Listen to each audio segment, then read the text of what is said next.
You're listening to Acciopolitics, a Harry Potter reread podcast focusing on politics in the wizarding world. As always, I'm Adri, one of your hosts and a recovering English major. And I'm Helene, your co-host and producer. And today we're going to be talking about Chapter 25, titled Shell Cottage of Harry Potter and the Deathly Hallows. But before we get there, Helene, how are you? I think the better question is, how are you? How are you doing? I know that you went through some crap recently. I I was feeling a little left out with the rest of the world had not gotten COVID yet, but now I can finally say COVID has visited my home and lodged itself in my chest, and Yeah. had to take some Paxlovid for that to try to evict the unwanted guest. Um, I am on the mend.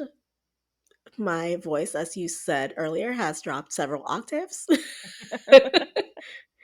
I'm just, Yeah. making the best of my sultry voice. All jokes aside, the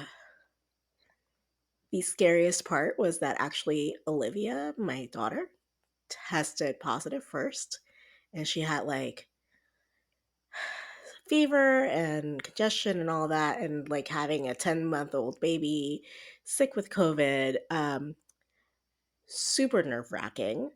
Um, Totally. Thankfully, she was fully vaccinated by the time she got it, right? Because we got her the vaccine as soon as she was eligible for it. So it Yeah. was a, mild version of COVID or like, the flu. Um, she was done in about 3 or 4 days. Um, it did not take just 3 or 4 days with me, listeners. It is still ongoing.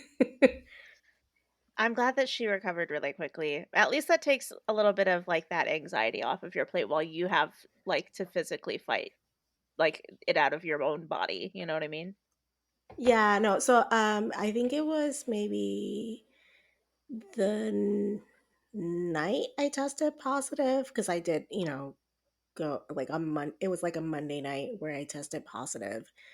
Monday morning when I tested positive. So Monday night couldn't sleep because I was having like not just panic attacks, but like congestion and my chest hurt and like all the COVID symptoms. And I was like, I need Paxlovid. Like, and I'm Mm-hmm. like visiting my mom. So, like, my parents. So, we went to the doctor the next morning. And thankfully, my insurance covers the stuff I get at Walgreens no matter where I am. So, that was Yeah, really nice. that is nice, man. So, yeah, I was like, Paxlovid is a miracle How drug. did you how did you enjoy that Paxlovid mouth? Fucking hated it. Still hate Right. it. Thank you. Wait, Thanks for asking.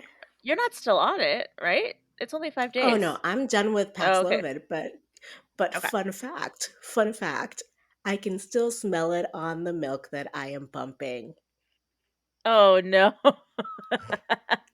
Well, that's Shout out that's to Liv all new moms out there. that's Livy's Um, problem now. no, I actually can't feed it to her for Oh, at really? least a week after I'm done. Yeah. Well, you didn't learn something new every day. That the first Yeah. thing I did was like Google, can you take Paxlovid while breast pumping? I was like, what Yeah. is happening? What's going to happen to my breast milk? Because I need to know. Not because I'm not going to take it, but like, do I have Did to like you stop? So basically, I have to pump Yeah, and dump everything. that's so annoying. And Is and she I on was like, formula I right wonder. now? Yeah, she's on formula, like fully, just full formula right now. So I was like, I wonder why it says like at least a week. And then like I think it was like 2 days ago where I was like, wow, this milk is rank as shit. Like, oh, it smells disgusting. And I was like, oh, it's the Paxlovid smell. Like that, Ugh. like Mm, bitter, Yeah. gross trash smell. And I was like, oh my God, that's why you can't give it to a baby. Yeah. It's Yeah, probably it's disgusting too. honestly, yeah, Paxlovid, I mean, I'm sure it did help me in the long run, but, like, it didn't Fucking lessen miracle my s drug. yeah, well, I'm I not mean, gonna lie. it didn't actually lessen my symptoms, and it didn't, like, make it like, cut it short or anything. It was just, like, I had it the full, like, run of the course of what I was gonna have, but, like, um, it it's tasted awful for 5 days straight, and I lost my appetite for another 4 days after I even got off of it. I, like, did not eat for almost 5 full days, like, it it and Yeah, that was all Paxlovid. So, I'm still on that appetite thing. yeah, the same exact thing happened to Like my dad too. Yeah, he also lost his appetite for a few days after he got off. today my mom and I were like super like nauseous and queasy, and we're like, we're just gonna have to eat because I think it's just that thing of like we're so Yeah, nauseous and queasy because we haven't eaten, and then yeah. we don't have an appetite because we're nauseous, and like it's just Yeah, you gotta force yourself to have something in your stomach, especially, like, if you're not eating, you have to drink, like, lots of liquid, or else you're yeah. gonna get So dehydrated and die.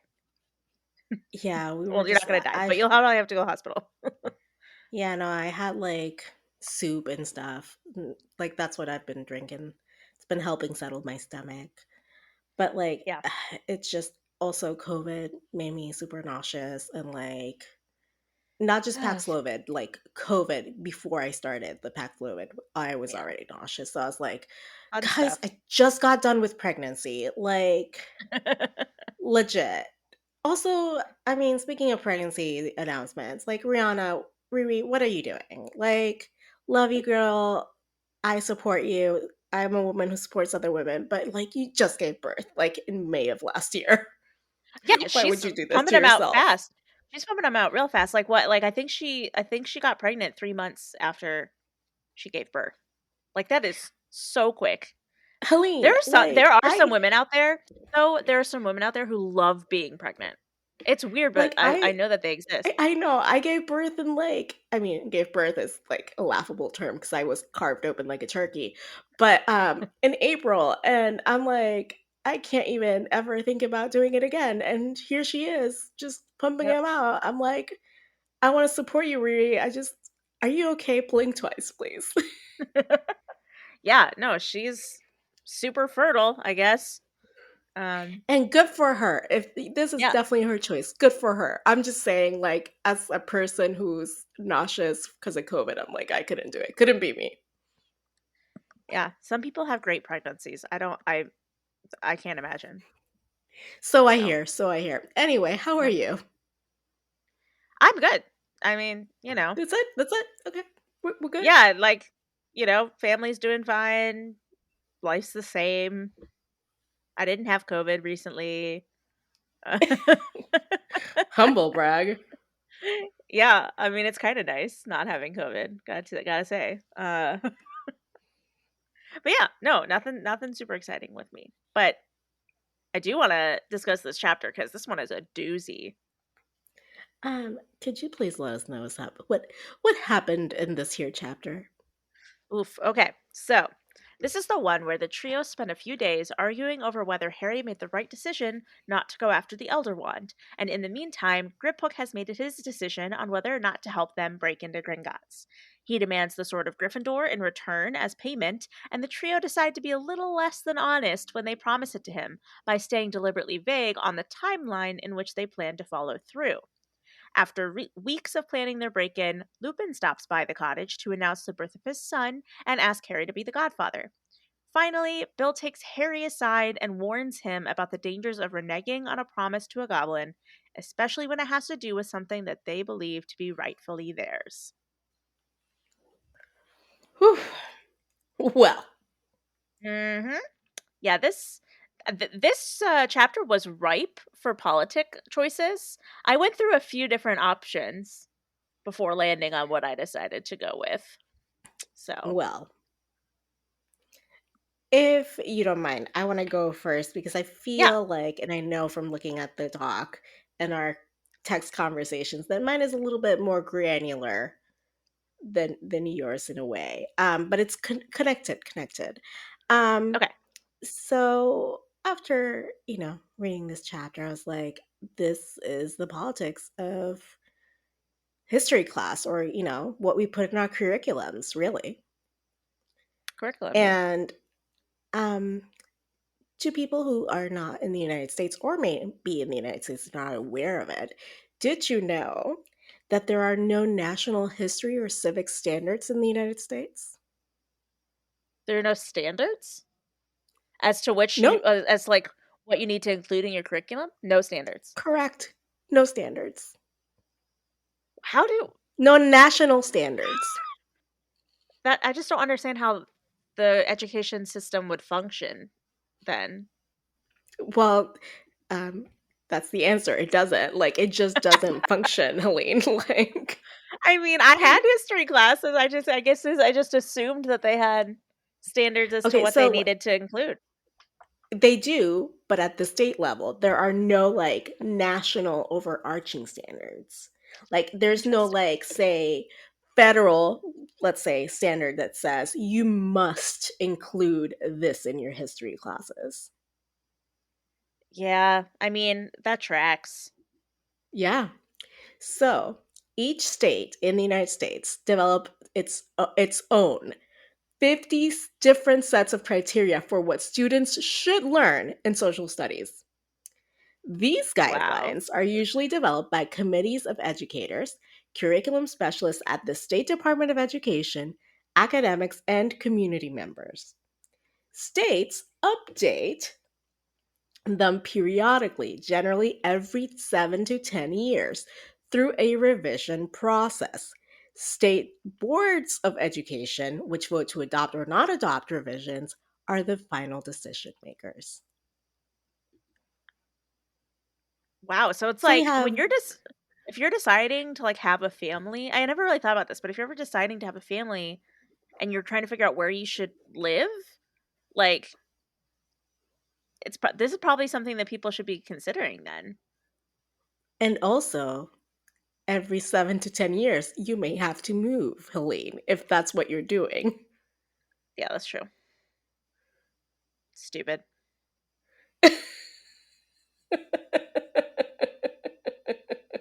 The United States sucks. Sorry, guys. So, I doubt we have any nationalists listening to our podcast. So that's really only heresy to a nationalist, but like seriously. so in this chapter, obviously that made me think of this, this chapter made me think of this situation, right, with like curriculum and history class, right? Because of the way that wizards Mhm. Mhm. view the goblins, and they talk about the goblins and kind of frame it in a way of like, it's not Mhm. that we're bad, see? It's that they're just different, you know? So, yay. Yeah. Okay. So yeah, obviously mine is pretty similar. Are we ready to move on to mine? Yes, go ahead. Okay. Yeah, mine is in the same realm. Uh like I said, I did go through a couple of different possibilities. One that I just want to call out because I don't think it's going to come up again, but I think it's just like it deserves a little shout out. Is I was thinking about doing the politics of ownership because there's this whole like part in the chapter where they talk about how goblins view Mhm. ownership Mhm.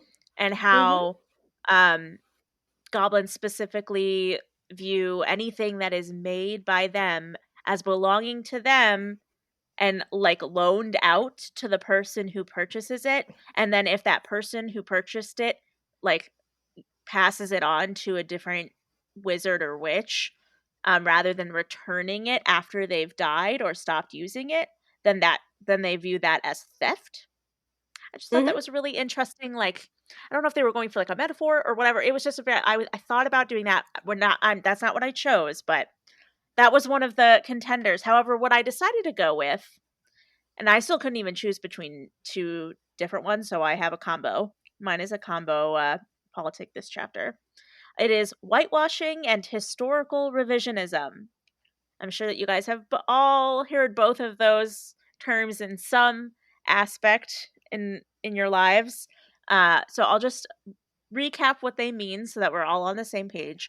Whitewashing means to intentionally hide some kind of wrongdoing, error, or unpleasant situation, or deal with it in a way that attempts to make it seem less bad than it is. And then historical revisionism consists of revisiting the sources of a historical record or a period of time with a different perspective or new data that could alter how we see it. Um, and these, I think, both very, very acutely describe the happenings of this chapter, in particular, a specific conversation between the trio and Griphook um, regarding the Sword of Gryffindor. But Okay. yeah, basically, we find out that like in the chapter they expose very, very like surprisingly, honestly, that well, I guess not surprisingly, but like I didn't remember this, that wizards are most likely just being taught a completely different version of historical events that are just more easily digestible for them. Uh Yeah, because we don't want the wizards to feel bad about themselves, do we? exactly. Does this sound familiar at all? Hmm. I don't know.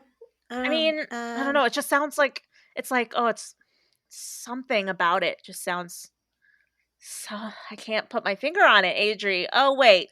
Oh, and also, is it maybe like where you erase the contributions of certain sectors of society and make it seem like the wizards only did everything? Is that what we're going with?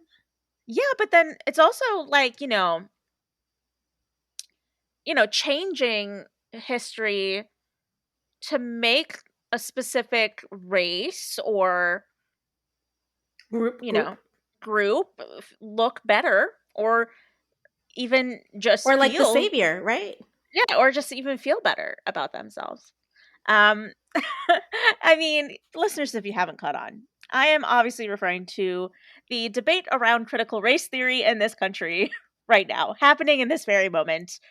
Um So obviously these types of systems that I explained about the whitewashing, about how historical events are changed and being taught to children to make things more easily digestible for them and make them feel better about themselves. That's whitewashing. So these types of systems are in place to protect the feelings and egos of the people who benefit from the white and or wizarding supremacy and are the main reason why critical race theory is such a hotly debated issue in today's political climate.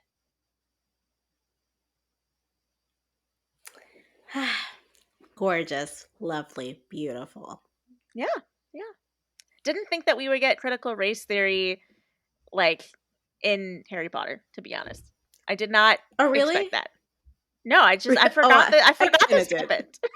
I forgot Okay, that this no. happened. Like I forgot that they talked about the type of history that they were teaching in schools because history of magic is something that they completely like gloss over in the entire series. Like we never really like talk about history of magic class very much. It's like in passing, you know? Well, I mean, it is taught by a ghost, so Right, exactly. Like I think the only time they really ever talk about it is like when they have to study for their OWLs or something, you know? Like yeah. yeah, it's not a topic of conversation in this series. So, Well, if you don't mind, let's get into our quotes for the chapter.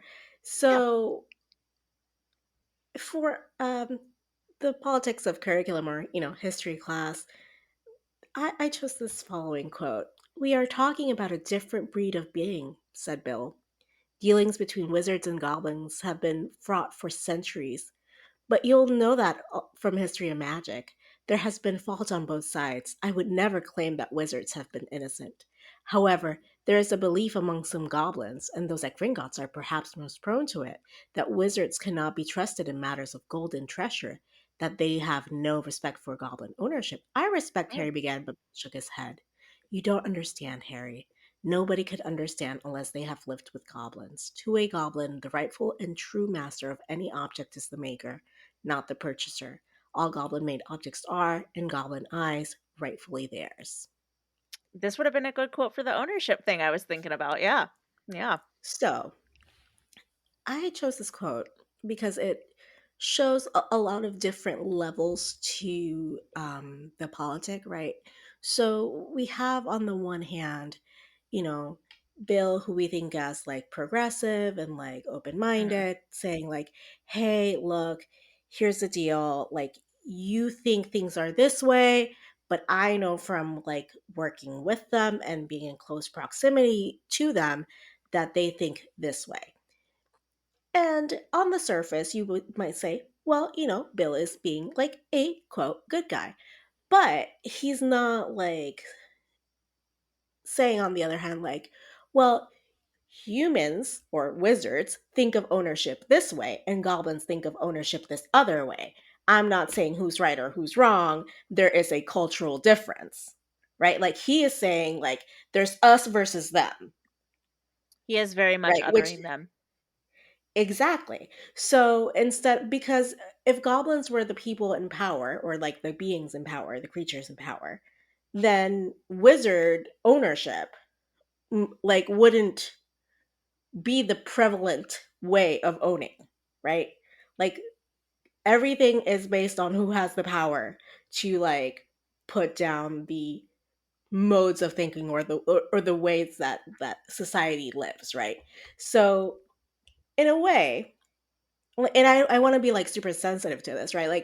Like the wizards are not, specifically Bill in this instance is not being like sensitive to like any cultural difference that there is, other than saying like, well, you and I are good people and we're right because this is how ownership works, and we know that. But goblins, they think another way because they're different creatures. Yeah, it's not like he's trying to validate the way that goblins think of ownership at Correct. all. Correct. Yeah, cuz it's a And that's very like an fine line. insidious way, and that's Yeah. like an insidious way in which like you could still think that you're progressive, and you could still think that you're like a quote good person, but still Mhm. uphold the systems that perpetuate like oppression on other groups Right. of people. Yeah. Yeah. It's super like intricate kind of. Like it's like a blink and you miss it type of I don't know, what's the word? Oppression Well, that it's he's all. participating in right now. Yeah, so it's part of the bias that's baked in, right? Right.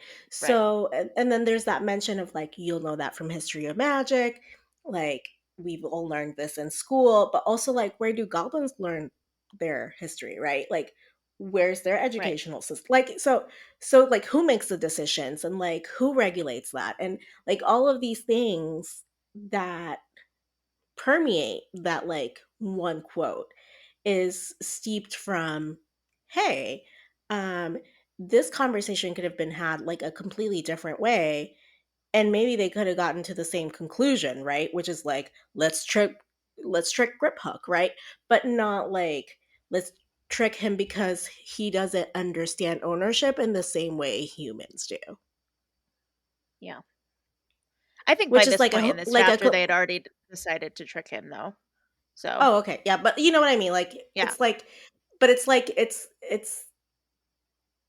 it's context given to being like, that's why it's okay to trick him, right? But Yeah. like, Yeah.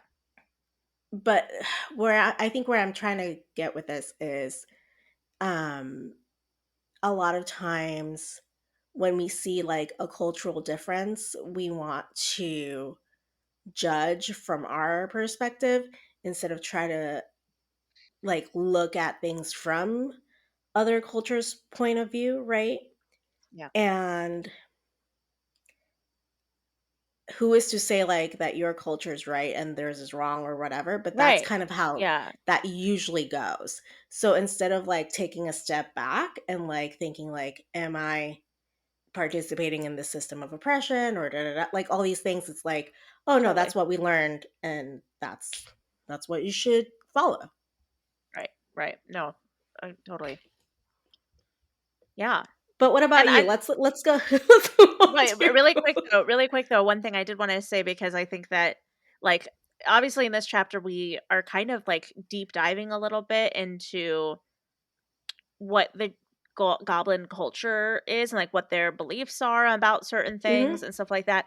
And just as like someone who obviously like this affects in terms of like there's that equivalency that people draw between goblins and Jews, and people saying that the mhm, goblins are anti-Semitic because they perpetuate Jewish tropes and all of that stuff.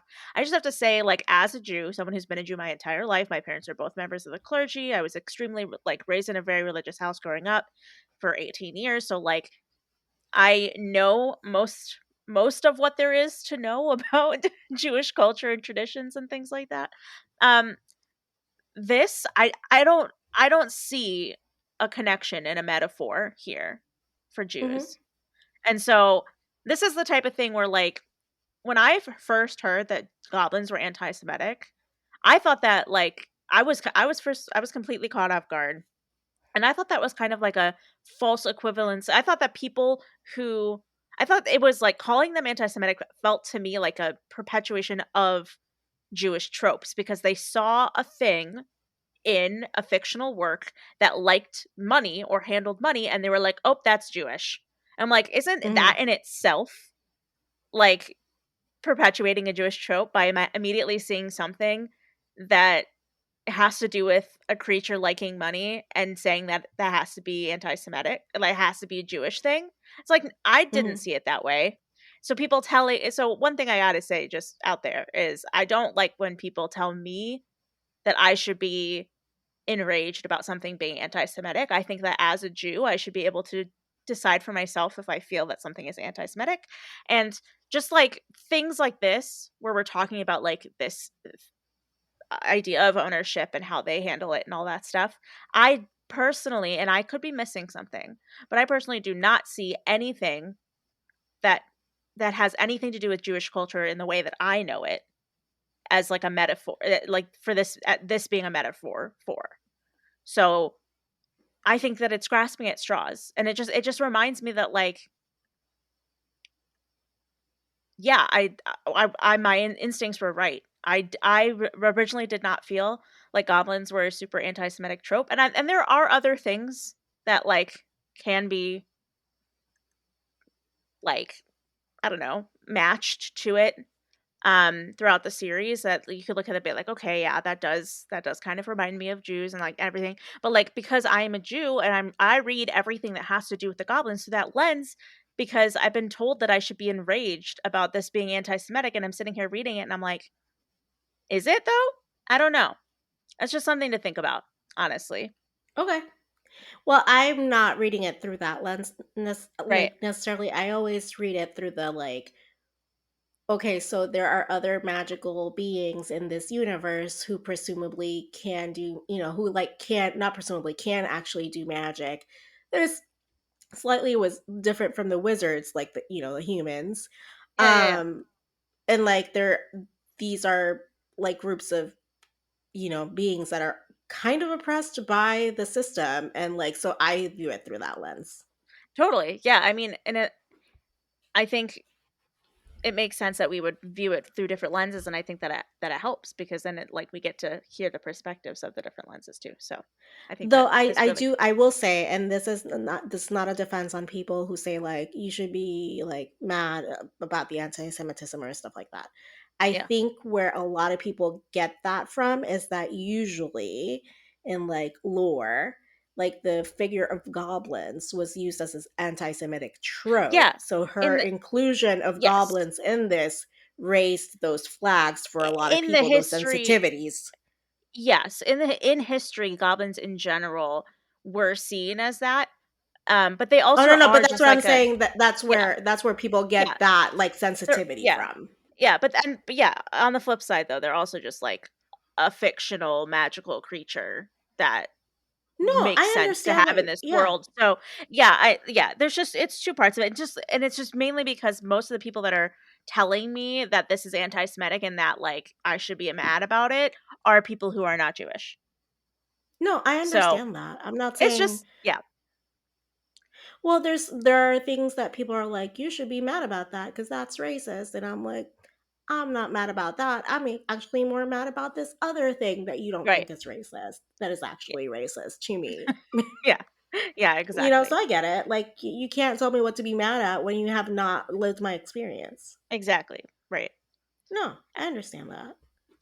So yeah, Okay, and with that go onto my ahead. quote, which has 3 parts because um, it kind of like there are multiple times throughout this entire passage that I wanted to reference, but like random non relevant stuff happens like in between them. So I just cut out the irrelevant stuff and I will read the quote and the 3 parts that are relevant to my uh, politic. Okay. The sword's ours. It is not, said the goblin. We're Gryffindors, and it was Godric Gryffindor's. And before it was Gryffindor's, whose was it? Demanded the goblin, sitting up straight. No one's, said Ron. It was made for him, wasn't it? No, cried the goblin, bristling his anger as he pointed a long finger at Ron. Wizarding arrogance again. That sword was Ragnuk the First's, taken from him by Godric Gryffindor. It's a lost treasure, a masterpiece of goblin work. It belongs with the goblins. The sword is the price of my hire. Take it or leave it. And then part two is it true? Harry asked Hermione. Was the sword stolen by Gryffindor? I don't know, she said hopelessly. Wizarding history often skates over what the wizards have done to other magical races, but there is no account that I know of that says Gryffindor stole the sword. Of course, you wouldn't know of it.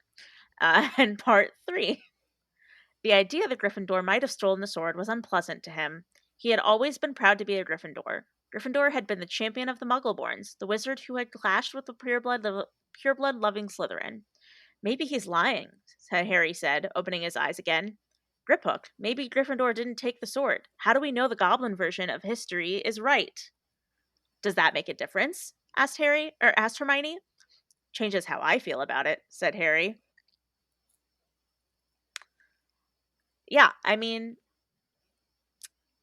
kind of every single thing I said before is like so plainly written out in the text. Like Hermione specifically saying that wizarding history often skates over what the wizards have done to other magical races. 100% historical revisionism or 100% whitewashing. That's the whitewashing.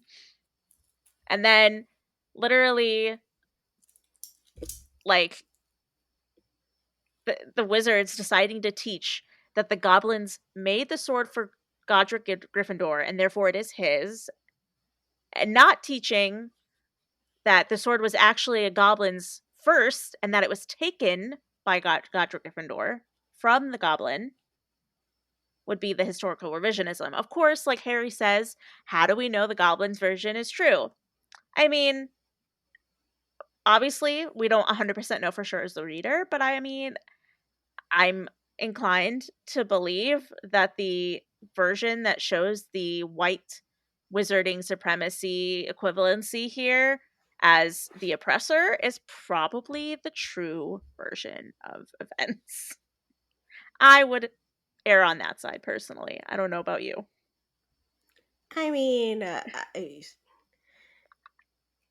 my husband was taught in history class that the Civil War was fought over states' rights instead of slaves. So, like, this is the problem with, like, Yeah.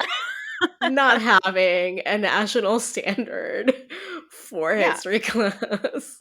Yeah, and then the last part that I read also like I think it perfectly shows how much Harry is struggling with like this new version of events coming to light and realizing like hi, it's me. I'm the problem. It's me. Yeah. Like talk about an anti-hero. I mean,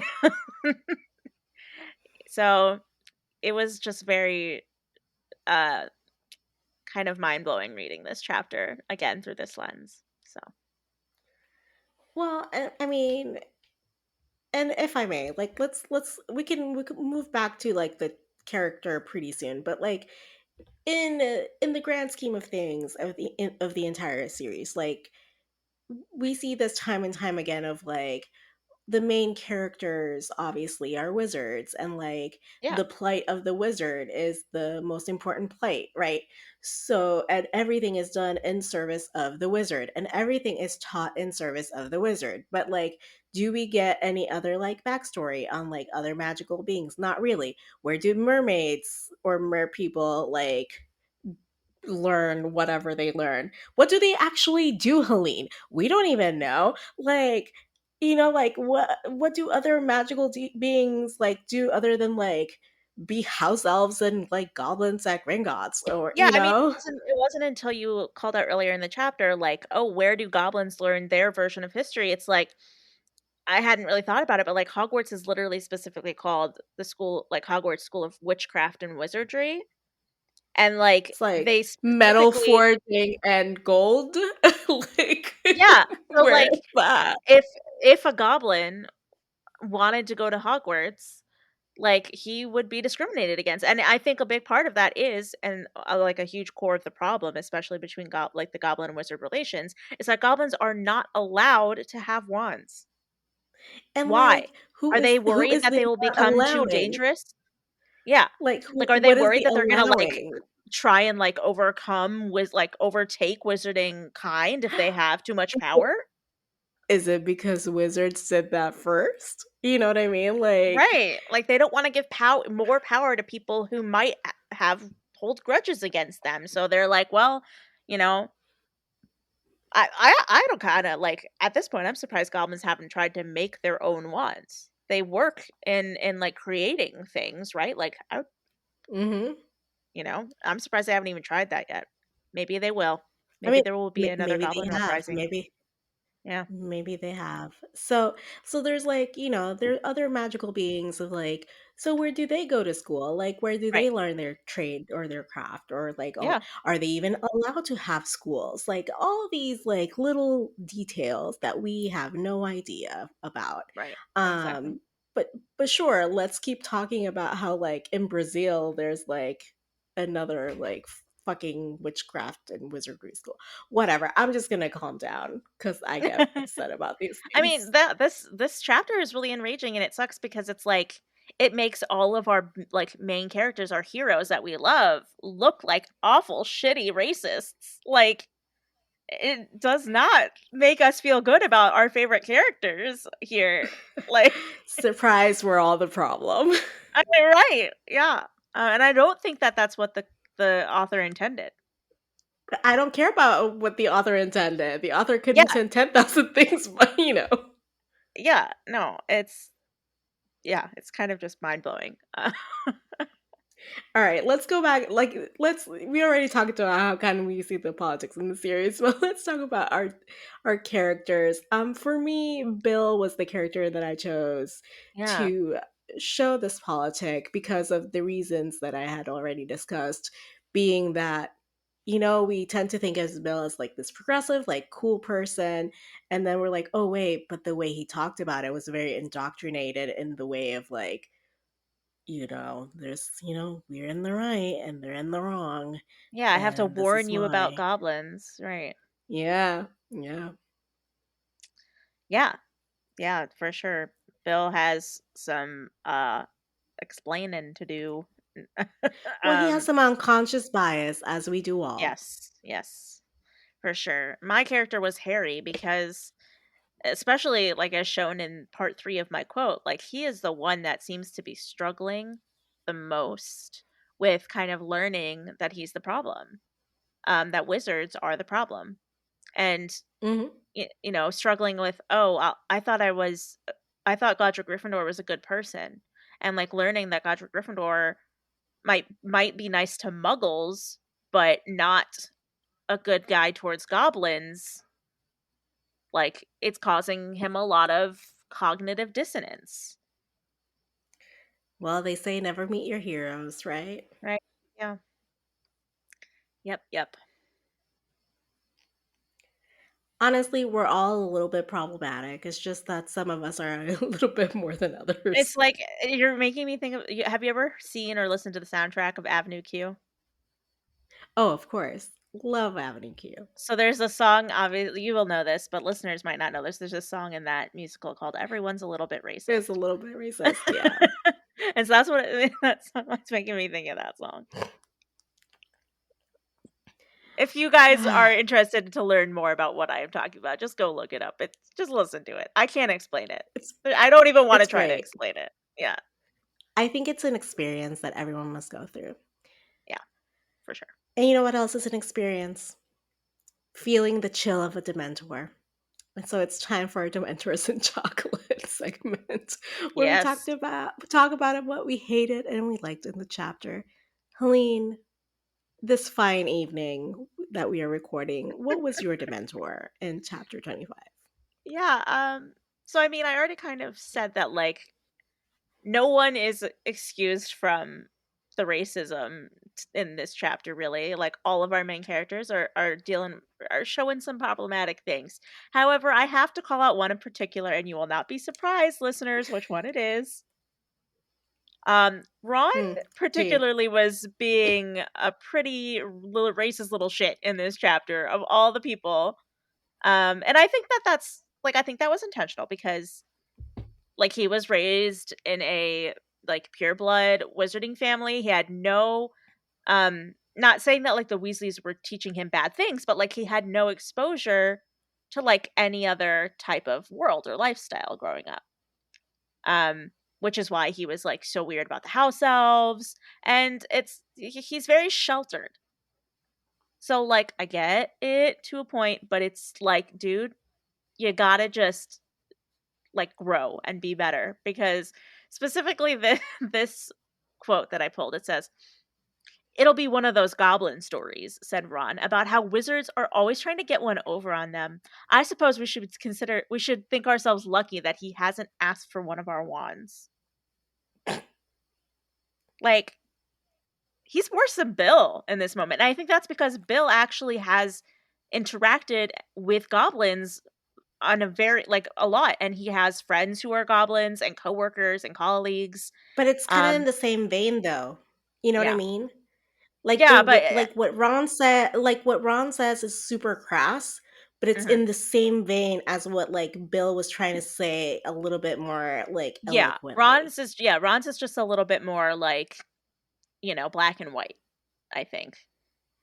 I think he's Like just like more like less cultured about it. Like I yeah. think the reason that I was like more drawn to the quote about Bill was because on the surface we might praise something like that, but Yeah. I wanted us to take a step back and like Yeah. examine the undercurrent of it, which is exactly the same sentiment that Ron is portraying in these like poorly constructed words of like Yes. crassness. 100%. Yeah. Bill's is like sneakier. Yeah. So what about you? What was your Dementor this chapter? So the entire way like wizards are talking about goblins, like I'm not saying the characterization of goblins is like super pleasant in the series anyway. Like the narrator does not like do goblins any service by portraying them in a positive light anyway, so we know that like that narrative voice might also be biased towards wizards, right? Like we kind of know that, but the way that wizards themselves talk about goblins in this chapter, Yeah. not good, not good. Including Harry. And like of all people Hermione who you would think like because of her empathy and compassion and kindness towards house elves that she would extend that same type of thing towards goblins. But that is, see, but that's like saying like, oh, that person can't be like racist against Hispanics. They're not I racist just against black I people, guess right? yeah, So I mean like I that's just meant like not. she's like I just like she's more inclined to empathy is kind of what I meant.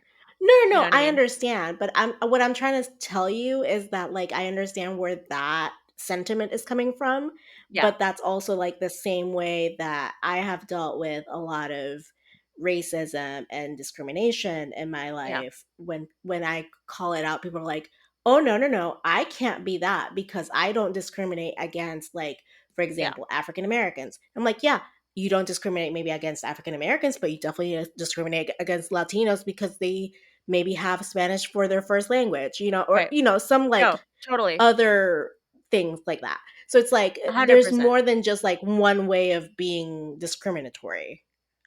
Right. Yeah. Uh, yeah, for sure. I would agree with that. And that So makes yeah, sense. no, it sucks. It really sucks that we can see like those multitudes, I guess. Yeah. Never meet your heroes, remember, like you said. Guys, if you like us, never meet us. Yeah, I'm actually problematic as shit. I mean, I mean, terrible. And we're terrible people. It is what it is. You know what's not terrible though? Chocolate. not terrible at all. And you were eating chocolate before we started recording, guys. I Guys, was. Helene was eating chocolate and it was very distracting. I mean, It it's looked Valentine's. delicious. Valentine's Day was yesterday as of recording. And every year my parents send me a huge tin of like candy that includes just stuff you can get like anywhere, but also candy specifically from this one local chocolatier shop in my hometown that is very good and they make the best sponge candy. And so I have like just an overflow of sweets in my grasp right now. And my dentist probably hates me. I've been eating too much sugar all week. Well, other than that, sweet, sweet chocolate. What was your chocolate this chapter? Yes. The chapter chocolate was um honestly like I forgot that this happened, but Lupin and Harry just immediately being okay again after their last encounter, which was honestly very awful. We talked about it in that chapter. Um when he comes to tell everyone that Teddy is born. And honestly, it's family, right? Like family are the ones that you're Yeah. able to be completely like awful in front of, and they are going to forgive you because you guys love each other and they know who you are as at the core as a human, and they know that you're not a bad person, and therefore they're willing to forgive. And Unless you're that's toxic, in which case, cut them out. well, yeah, I mean, this is assuming you're not an awful person. Um I'm yeah, it's just I feel like I just had yeah. to put that in there. No, yeah, totally. I mean, it's a good asterisk to have, but um, it's just unconditional love. It's cute. They're cute. I was happy that they made up, and they didn't even have to have like an awkward conversation about it. It's just like, I My love you. my chocolate was just like my chocolate was just all baby Teddy. I was like, yes, baby Teddy. That's Yes, it. yeah, it was very cute how they all got together and got drunk and just celebrated the new birth, and yeah, it was cute. I too want to get drunk in solidarity one day.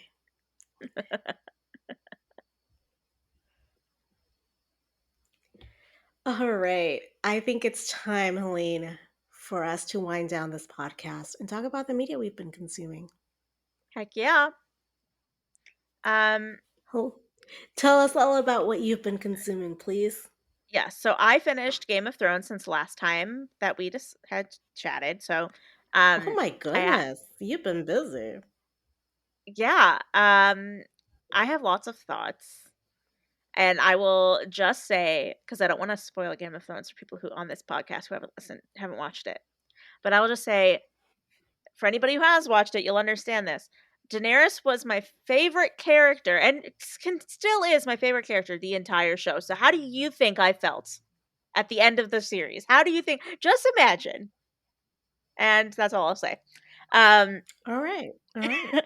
and then I also, once I finished Game of Thrones, I watched this show called The Traitors on Peacock. I got access to a Mm-hmm. premium Peacock account where I don't have to watch ads. So, ooh, thank the Lord. I've been watching a lot of stuff on there since.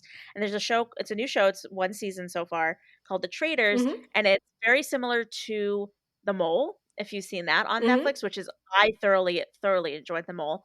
I think the gameplay is slightly different, and I couldn't decide which I kind of liked better. But the the season that they had of the Traders was very enjoyable, and it's definitely like a show that I could be on. Like The Mole was a show that I wanted to do. Like it's a reality show for those who are confused. Like Mhm, The Mole mhm, is like something mhm. I'd want to do, but their challenges are so physically demanding that I was like, I'm not fucking hiking up a mountain carrying 300 pounds of ice blocks. Like that's not happening. That I could never do that. Um, but like the traders, like the the challenges and stuff are all super like not physical. So I'm like, I could do that. I wanna be on that show. Um, There are a ton of Bravo celebrities on that show, yes. actually. Yeah, it's one of those reality shows that they use like people who are like known from past reality show experiences, but they also mix them with like normal human beings. Yeah. Yeah, Um, I know, but, like, I was like, this is my, my claim to knowledge of what this is because yes, I yes. know that there's some Bravo lebs in there. Yeah, I think there's a Real Housewife of like New Hampshire or something. I don't know. Um, Okay, first off, not a real franchise. I just guessed one. I don't know. No, no. First off, not a real franchise. We'll have Which to, one is like, discuss her later. wait, who's Brandy then? Brandy was a Real Housewife. I don't know which Yeah, franchise it Brandy was. Glanville was a real housewife of Beverly Hills. Oh, okay. I was like Jesus something. Christ. Hey, it was 2 words and the last one started with an H, Oh my right? god. Different There's coasts. there should Like, be completely different coasts. there should be a Real Housewives of New Hampshire. I would watch that. All right. Get Andy and a camera, I guess. Um, talk to Rex about But this. also Ari from The Bachelor is on this Mhm. one. And I didn't see a season. I actually started the season after his which was Becca's, who was obviously the one that like got her heart broken by him. And all I'd heard was awful things about him in the Bachelor franchise. But I actually kind of liked him in this show. So, I don't Maybe know. it's good for his rehab of the, his image. Yeah, I mean, he was kind of a decent dude in the show. So, I don't know, man. It was a good show though. I highly recommend it. All right. Well, I have not been watching The Traitor yet. I have been watching Law and Order, Special Victims Unit, and Organized Crime because, I mean, I'm not caught up on the why? newest SVU. I need to watch that. Girl, you got to. It's I so know good I do. because you watch like now that you have Peacock, you watch like one episode of SVU, then you watch Organized Crime, then you watch another episode of SVU and another of Organized Crime because like those storylines kind of intertwine. Yeah, I never really It's got into perfection. organized crime. I know that you really like that one, but I never really got into it. I don't know. We'll It has see. Christopher Maloney. What's not to like? He was never my favorite character on Law and Order. And like I really only liked him when he was with like, in scenes with Mariska Hargitay. So like, I don't know. If they're not in the same show He has together. he has a beautiful ass, and she He is does. sometimes and she sometimes is in those scenes, and he sometimes crosses over to SVU. It's great. He does have a beautiful butt.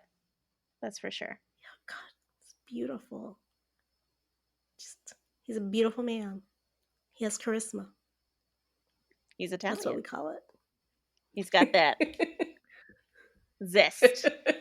That's just anyway.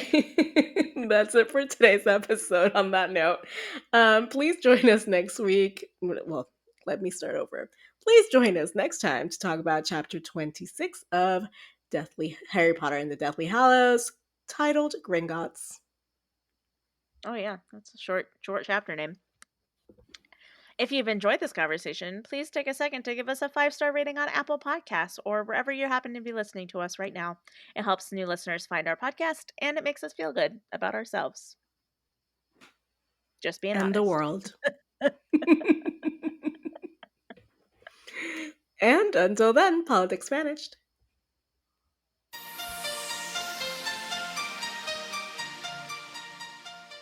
Support this show by going to patreon.com/acciopolitics. Our patrons keep this show going. You can find us online at acciopolitics.com, and we are at acciopolitics on Twitter, Facebook, and Instagram. You can email us your thoughts at info@acciopolitics.com. Leave us a voicemail at 915-996-1699, and you might just hear yourself on the podcast. Adriana Wilson is the founder and creative director of the podcast. Helene Karp is the producer and social media manager. Allison Pullman is the audio wizard and editor who makes us sound so good. Cover art and physical rewards are designed by Adriana Wilson. The views expressed by the hosts and guests are expressly their own and not representative of their employers or associates. Acciopolitics is part of the MuggleNet family of podcasts.